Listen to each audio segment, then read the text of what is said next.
Bueno, ahora sí, los dejo con la doctora, que nos va a dar seguimiento del paciente infectado con HIV en pediatría. Bueno, hola, ¿se escucha bien? Bueno, buenos días, mi nombre es Florencia, yo soy residente del primer año de la residencia de inmunología del Hospital Elizalde y hoy les voy a hablar sobre el seguimiento del paciente infectado con HIV en pediatría. Este tema lo elegí porque el hospital participa en el Programa Nacional de SIDA, que provee todos los elementos necesarios para el control de estos pacientes y porque en pediatría se presentan algunas particularidades que me pareció interesante contarles. Bueno, como breve repaso, vamos a ver que el virus del HIV es un virus envuelto con un genoma de ARN de simple cadena, posee una transcriptasa inversa y dentro de las proteínas más importantes vamos a encontrar la proteína P24 en la cápside. El ciclo del virus, el virus va a infectar a células que expresen el receptor CD4 y va a unirse a este receptor y a un correceptor que después vamos a ver que puede ser de dos tipos. Una vez que se une a estos receptores, se fusiona con la membrana de la célula huésped, ingresa y libera su ARN. En este momento la transcriptasa inversa va a transformar a ADN su genoma para que se pueda integrar al genoma de la célula huésped. Una vez que está integrado, se transcriben las proteínas virales y se pueden formar los nuevos viriones. Este correceptor, como les decía, puede ser de dos tipos. Ambos son receptores de quimiosinas. El primero es el CXCR4, que lo van a expresar los linfocitos T, y cuando el virus presente afinidad para este correceptor, se va a denominar virus L-trópico. Y el otro receptor es CCR5, que lo expresan los macrófagos y algunos linfocitos T de memoria, y cuando el virus tenga afinidad por este receptor, se va a denominar virus M-trópico.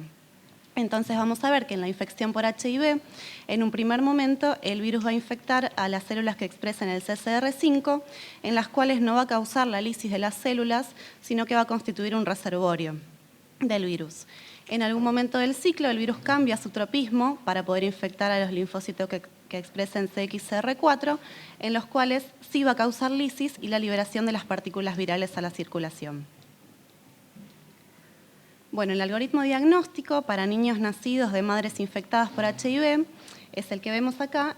No lo voy a repasar paso por paso, pero lo que vamos a tener que tener en cuenta más que nada es que lo vamos a tener que realizar por biología molecular hasta los 18 meses del niño, dado que se considera que hasta esa edad poseen anticuerpos maternos en circulación que nos van a poder dar un falso positivo si lo estudiamos por serología. Siempre la positividad vamos a tener que confirmarla en dos muestras separadas en el tiempo. Y luego de los 18 meses del niño ya sí lo vamos a poder estudiar por serología, al igual que el adulto. Al momento de la infección, entonces, en la primera semana lo que vamos a ver aumentado es la carga viral. Recién luego de las 2 semanas va a comenzar a aumentar el antígeno P24 y cuando baja este antígeno, entre las 4 y 6 semanas, se va a empezar a elevar en circulación los anticuerpos contra el virus. Por otro lado, los linfocitos TCD4 van a disminuir en un primer momento, luego se van a estabilizar y con el transcurso de la infección van a volver a disminuir progresivamente. Como signo de sospecha, en el consultorio, el médico lo que va a poder ver para tener en cuenta una posible infección por HIV van a ser cuando haya situaciones de riesgo familiares, retraso pondoestatular o madurativo, infecciones recurrentes, cuando el paciente tenga hepatoesplenomegalia, linfadenopatías o presente una hipergamaglobulinemia o alteraciones hematológicas. Si bien todos estos signos son inespecíficos, va a poder permitir al médico tratante poder pensar en esta infección y descartarla o confirmarla. Por otra parte, el seguimiento de los pacientes ya diagnosticados desde el laboratorio lo vamos a hacer, por un lado, por el recuento de linfocitos CD4 y por el otro lado, por la carga viral. Este control se va a realizar cada 4 meses aproximadamente, pudiéndose acortarse o alargarse según el estado inmunológico del paciente. Y estos valores de laboratorio sumados a la clínica van a definir el estadio de la infección. En este cuadro lo que podemos ver es el grado de compromiso inmunológico que va a estar dictado por el porcentaje de linfocitos TCD4 que posee el paciente.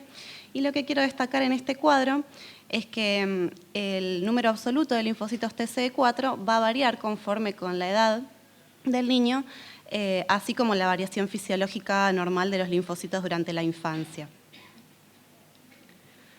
Entonces, uno de los estudios que vamos a realizar es el estudio de las poblaciones linfocitarias, que nos va a dar idea del estado inmunológico del paciente en un momento dado. En el hospital lo hacemos por citometría de flujo con un kit comercial que se denomina TrueCount, que lo provee el Programa Nacional de SIDA. Y este kit consta de un tubo con una perla en su interior que contiene un número determinado de microesferas que va a utilizar el citómetro luego para calcular el número absoluto de linfocitos. Brevemente, en esta técnica vamos a agregar un anticuerpo monoclonal combinado con diferentes fluorocromos y la muestra del paciente, que va a ser plasma con EDTA. En este punto es importante no agregar la muestra ni por exceso ni por defecto, ya que como vamos a calcular un recuento absoluto de linfocitos, si agregamos distinta cantidad de muestra nos va a variar el resultado y va a ser erróneo. En esta primera incubación, lo que va a suceder, vamos a permitir que los anticuerpos monoclonales marcados con diferentes fluorocromos se unan a los linfocitos según su especificidad de receptor. Entonces, los anti-CD45 van a unirse a todos los leucocitos, mientras que los anti-CD3 van a marcar los linfocitos T totales y los anti-CD4 y CD8 van a marcar los linfocitos T helper y citotóxicos respectivamente. Luego de esta incubación se agrega un lisante para eliminar los glóbulos rojos y la muestra está lista para ser leída por el citómetro. Este es un ejemplo de informe del citómetro de flujo, y acá lo que quiero destacar es cómo realiza la cuenta del número de linfocitos. Cuenta el número de eventos celulares que cuenta en la muestra, lo divide por el número de perlas y lo relaciona por la concentración de microesferas, que va a estar dada por el volumen de reacción y por la cantidad de microesferas totales del tubo. Por otro lado, la carga viral es otro de los parámetros que vamos a medir en el seguimiento de estos pacientes, que es la cuantificación del ARN viral en circulación. Esta técnica es por PCR en tiempo real y detecta solo el HIV-1, que es el responsable de la pandemia mundial. Las principales etapas de esta reacción van a ser el aislamiento, la amplificación y la detección, y en este caso la amplificación la vamos a realizar por NASBA y la detección por molecular beacons. La muestra que utilizamos en el hospital es plasma con EDTA, pero también se puede utilizar sangre seca. En la primera etapa, que es el aislamiento, vamos a tener entonces el plasma con los viriones intactos. Al agregarle un buffer de lisis vamos a poder liberar el ARN. Y en este punto le vamos a agregar, por un lado, un calibrador, que es un ARN sintético similar al del virus, que nos va a servir tanto como control interno como calibrador propiamente dicho. Y una sílice magnética, que lo que va a hacer es unirse al ARN para permitirnos el aislamiento propiamente dicho, y luego lo vamos a eluir para poder quedarnos solo con el ARN, ya que la sílice nos va a interferir luego en la amplificación. La amplificación, entonces, que es la siguiente etapa, como les comenté, se hace por NASBA. Vamos a tener como templado el ARN original, que se va a retrotranscribir a ADN de doble cadena, que va a servir nuevamente como molde para amplificar el ARN original. Estos ciclos de amplificación continúan hasta que se agota el cebador, que es el reactivo limitante de la reacción, y cuando se llega a la fase lineal es donde el equipo va a hacer el cálculo de la cuantificación. En esta etapa es importante tener en cuenta que se elige realizarlo por NASBA, ya que es una reacción isotérmica, y como partimos de ARN, que es termolábil, nos va a ser de mayor utilidad que una PCR convencional. La detección, que es el último paso, la vamos a realizar por molecular beacons. Vamos a tener para ello una sonda de ARN que posee en un extremo un fluoróforo y en el otro extremo un quencher. Cuando está no unida, esta sonda se va a plegar sobre sí misma y va a acercar el quencher al fluoróforo, apagando su fluorescencia. Cuando se una al templado de ARN de la muestra, el fluoróforo se va a separar del quencher y va a comenzar a emitir su fluorescencia. Vamos a tener dos sondas distintas, una para la muestra y otra para el calibrador, y luego de esta detección, el equipo va a analizar la cinética de la transcripción de ambos ARN para calcular la cuantificación de la muestra. Para los resultados, lo que vamos a tener que tener en cuenta es que si bien la detección analítica es de 20 copias por mililitro, el límite de cuantificación es de 50 copias. Entonces, para cualquier muestra que nos dé un valor entre 20 y 50, lo vamos a tener que informar como menor a 50 copias. Por otro lado, en la práctica clínica no se utiliza la carga viral propiamente dicha, sino el logaritmo de la carga viral, y se toma en cuenta que cuando se ve un descenso de un logaritmo, la terapia antirretroviral está siendo efectiva. A modo de ejemplo de por qué se toma el logaritmo y no el número absoluto de carga viral, vamos a ver que si un paciente viene por primera vez con 120.000 copias por mililitro, va a tener un logaritmo de 5,08. Si la segunda vez que viene este paciente presenta una carga viral de 60.000 copias, el logaritmo va a ser de 4,77. Acá podemos ver que el número de copias se reduce a la mitad, por lo cual podríamos pensar que la terapia está yendo bien, por buen camino, pero si vemos el logaritmo, vemos que solo reduce un 0. Entonces, esto nos va a dar la pauta de que el número de copias no refleja la medida de la supresión viral del tratamiento. Así se ven los resultados en el equipo. Vamos a ver en este gráfico una muestra con carga viral no detectable, en la cual el calibrador en rojo presenta amplificación, mientras que la muestra que está en azul no. En cambio, en este gráfico la carga viral es detectable, ya que se ve amplificación en ambas curvas. Y estos dos ejemplos se los traje como una amplificación no válida, ya que independientemente del comportamiento de la muestra, el calibrador no amplifica en ninguno de los dos y, como les comentaba antes, lo vamos a usar también de control interno. Bueno, vamos a ver entonces algunas de las aplicaciones en la práctica clínica de este valor de carga viral y de los linfocitos TCD4 que nosotros informamos desde el laboratorio. El médico va a poder utilizar esto para decidir cuándo comenzar el tratamiento antirretroviral, para determinar la adherencia a este tratamiento, para detectar un fallo terapéutico por resistencia viral o para determinar cuándo iniciar una profilaxis antibiótica. Vamos a ver a través de un caso clínico cuándo comenzar el tratamiento antirretroviral. Este paciente concurre al hospital con 5 años de edad por profilaxis por tuberculosis. Como antecedentes, la madre refiere que tiene una serología para HIV desconocida. Sin embargo, la madre está infectada con HIV y padece tuberculosis, que es el motivo por el que ingresa el niño con profilaxis. Al examen clínico presenta poliadenopatías. Y en el laboratorio inicial la serología para HIV resulta positiva. Cuando se le hacen las inmunoglobulinas se ve un aumento de la IgG, que es muy común verlo en los pacientes infectados con HIV. Y al realizarle el recuento de poblaciones linfocitarias vemos que los CD4 están en un 17%, que corresponde a una inmunosupresión moderada. Este es el gráfico de la evolución en el tiempo de este paciente.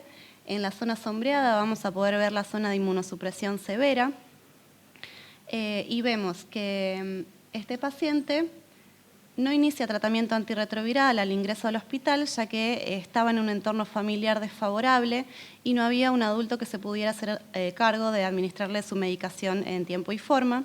Entonces se decide esperar y tenerlo controlado más de cerca hasta que se pueda estabilizar esta situación familiar. En el año 2015 inicia el tratamiento antirretroviral este paciente por ya estar en un inmunocompromiso severo y lo debe suspender a los 15 días porque presenta una toxicodermia a uno de estos fármacos y luego al año siguiente logra retomar el tratamiento, luego de lo cual podemos ver una supresión de la carga viral y un comienzo de mejora inmunológica. Los antirretrovirales, entonces, vamos a ver que se van a poder dividir en grupos según el sitio del ciclo del virus en donde actúe.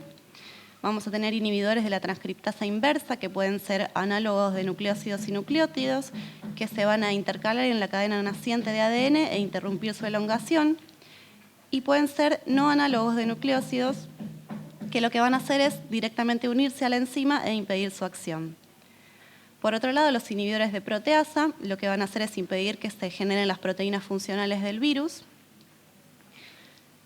Luego tenemos el antagonista del CCR5, que es el correceptor desde el que les hablaba al principio. Para administrar este fármaco lo que vamos a tener que tener en cuenta es que el virus tiene que tener un tropismo positivo por este receptor. Y luego tenemos inhibidores de la fusión e inhibidores de la integrasa. El esquema terapéutico más común consta de una combinación de 3 fármacos. 2 de estos fármacos van a ser inhibidores nucleosídicos de la transcriptasa inversa.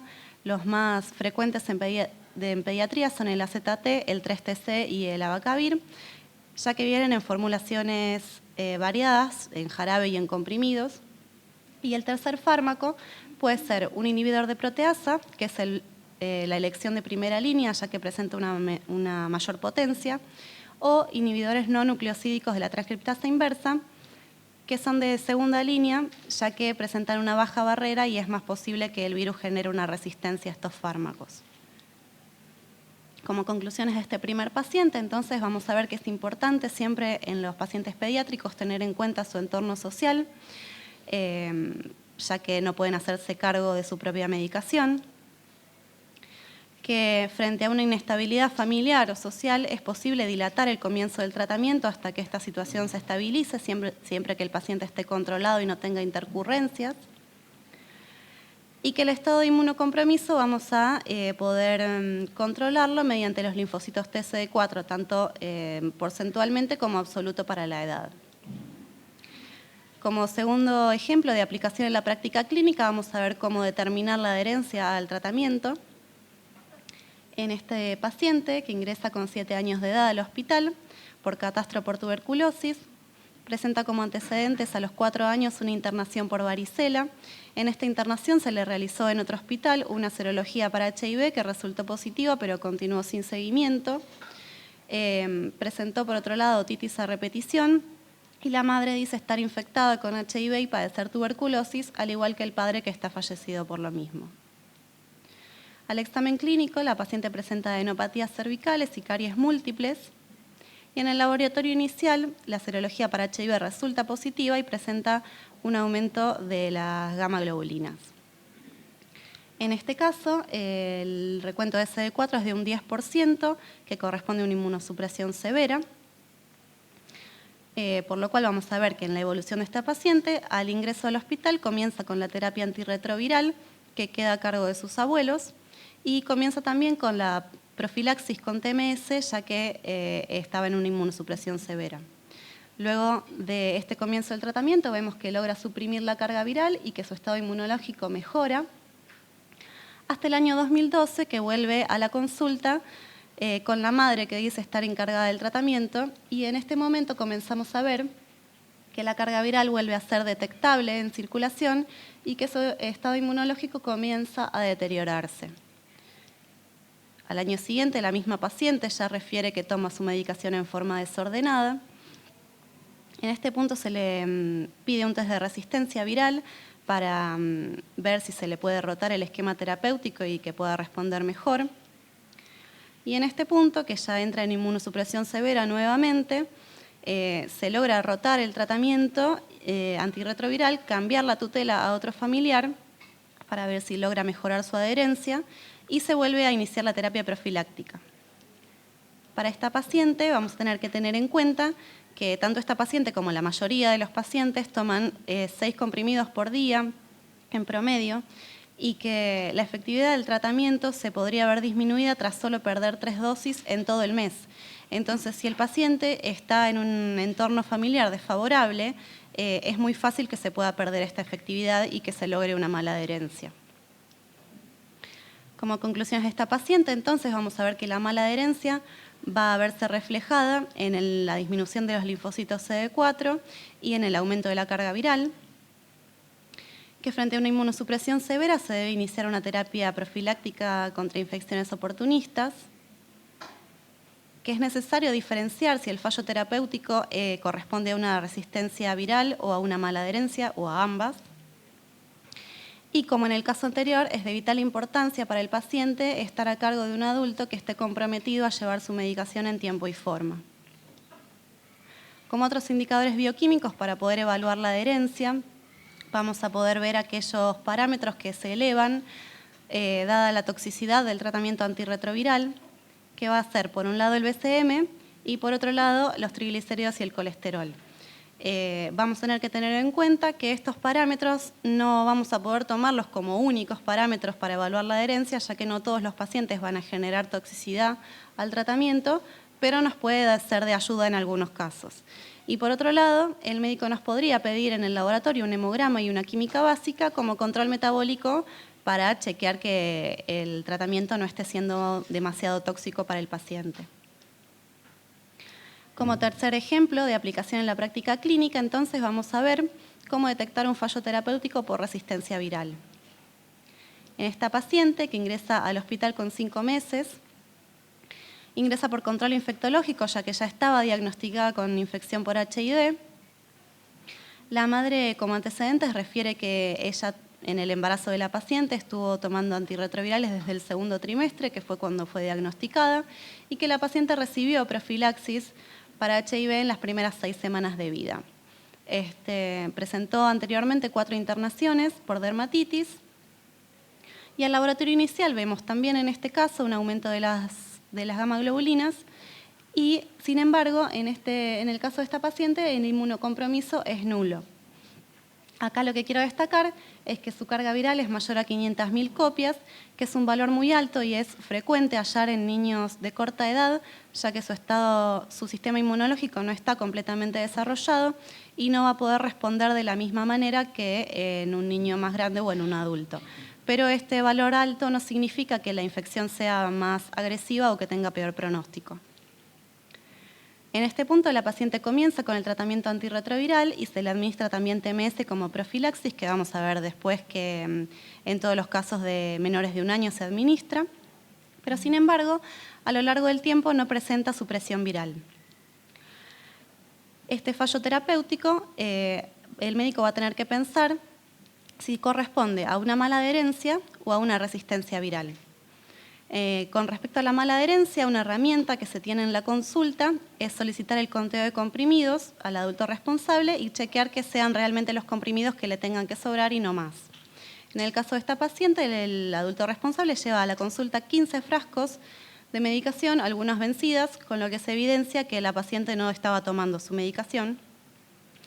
Y por otro lado, el médico debe evaluar si el fallo terapéutico corresponde a una resistencia viral. Esto lo vamos a estudiar a través del test de resistencia, que en breve les voy a contar de qué se trata. Y lo que vamos a decir de esta paciente es que a lo largo del tiempo se le piden 5 test de resistencia. Para poder entender mejor el test de resistencia, vamos a tener que tener en cuenta que en circulación vamos a tener en un primer momento el virus no mutado, que posee una alta capacidad replicativa y va a ser sensible a los fármacos. Cuando se enfrente a estos fármacos, entonces, van a lograr la supresión viral.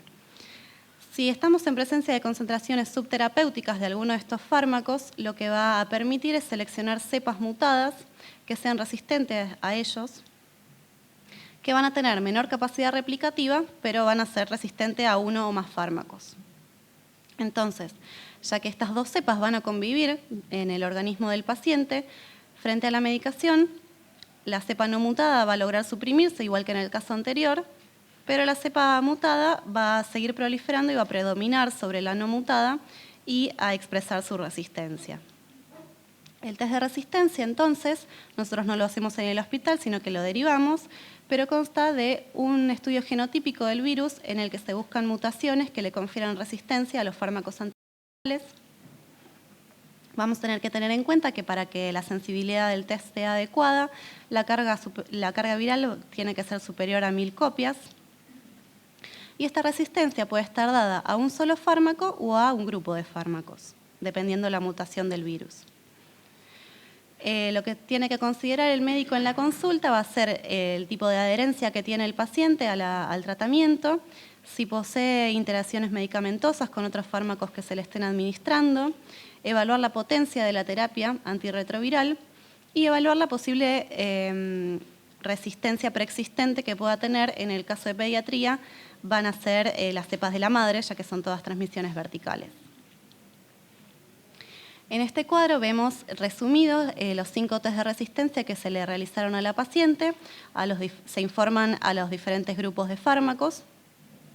Y lo que quiero destacar acá es, por un lado, que frente a un mismo fármaco en algunos test de resistencia se informa resistente, mientras que en otros posteriores se informa sensible. Esto no quiere decir que la mutación se haya perdido o que la resistencia ya no esté, sino que al quitarle este fármaco en un test de resistencia posterior va a volver a predominar la cepa no mutada y no se va a poder detectar la mutada que tiene la resistencia. Por otro lado, si bien a esta paciente se le administra un solo inhibidor de proteasa, genera resistencia contra casi todo el grupo de los inhibidores, y esto es porque la cepa adquiere una mutación que le confiere resistencia no solo a ese fármaco, sino a casi todo el grupo.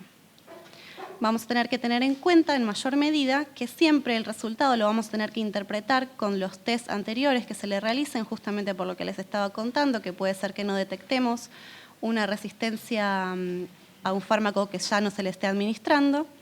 Y por este mismo motivo también no se debe suspender la terapia antirretroviral antes de la toma de la muestra de un test de resistencia para permitir detectar el virus mutado. Esta es la evolución de esta paciente y lo que quiero destacar acá más que nada es que si bien la paciente posee una multiresistencia viral, tuvo varias intercurrencias y posee una mala adherencia al tratamiento, nunca entra en inmunosupresión severa o moderada, que no es lo que uno esperaría ver, pero vamos a tener que tener en cuenta que cada organismo responde de una forma distinta a la infección y puede ser que suceda. Como conclusiones entonces vamos a ver que una mala adherencia al tratamiento conduce a dosis subterapéuticas que van a poder seleccionar cepas mutadas resistentes a los fármacos, que frente a esta resistencia, cuando se quita la medicación puede no ser detectada en un test de resistencia posterior, pero va a seguir estando. Y frente al menor número de fármacos que se le pueden administrar al paciente que posee una multiresistencia, en pediatría muchas veces se presenta la dificultad de que no todos los fármacos se comercializan en formulaciones pediátricas. Como último ejemplo de aplicación de los parámetros de laboratorio en la práctica clínica, vamos a ver cuándo iniciar la profilaxis antibiótica. Esta paciente ingresa al hospital con 14 años de edad por infecciones recurrentes. Presentó hace un año una bronquitis.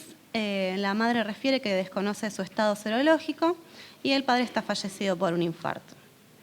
Al examen clínico, la paciente presenta un peso muy bajo para su edad, un muguete extenso, adenopatías, expectoración verdosa y deposiciones no formadas.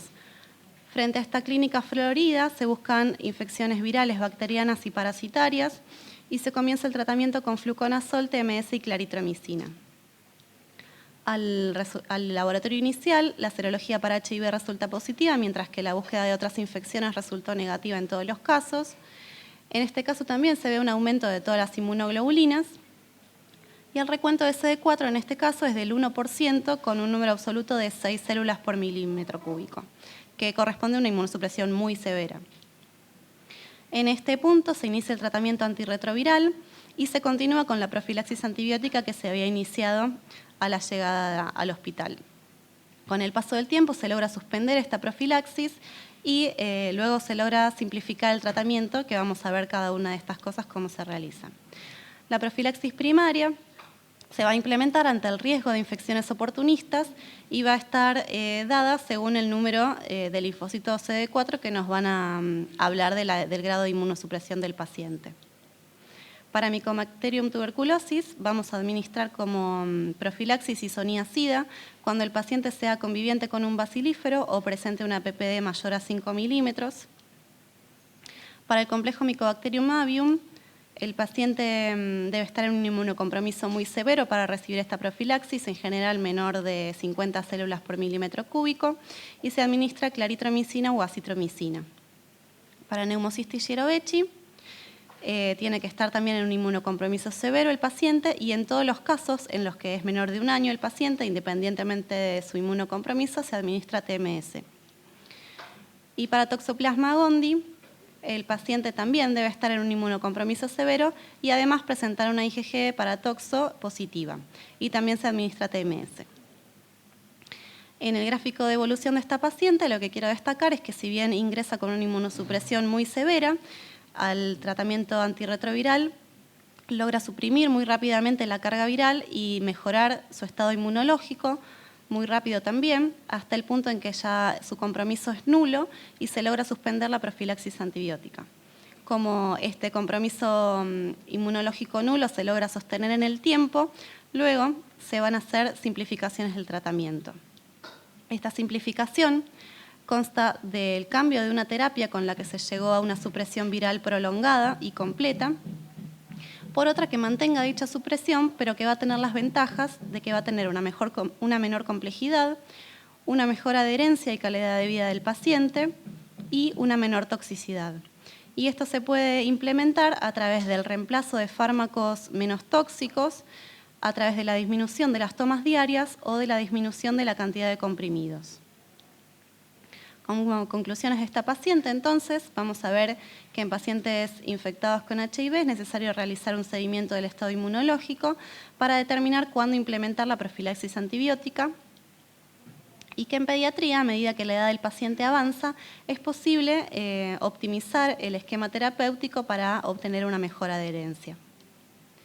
Bueno, como conclusiones de todo el Ateneo, sobre el seguimiento del paciente infectado por HIV, vamos a ver que el laboratorio tiene un rol fundamental en el diagnóstico y en el seguimiento de estos pacientes, que los linfocitos TCD4 nos van a ser de utilidad al médico para implementar la profilaxis antibiótica y para el inicio de la terapia, que la carga viral nos va a hablar sobre la adherencia al tratamiento de los pacientes y sobre la resistencia viral, si es que existe.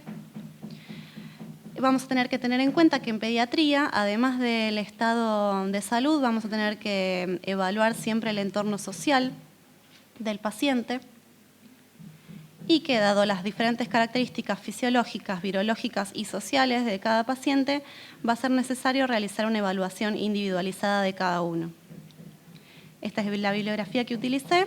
Bueno, y les quería agradecer al Laboratorio de Inmunología y al personal médico también de Inmunología y a mis compañeras de la residencia que me escucharon y me ayudaron mucho. Muchas gracias.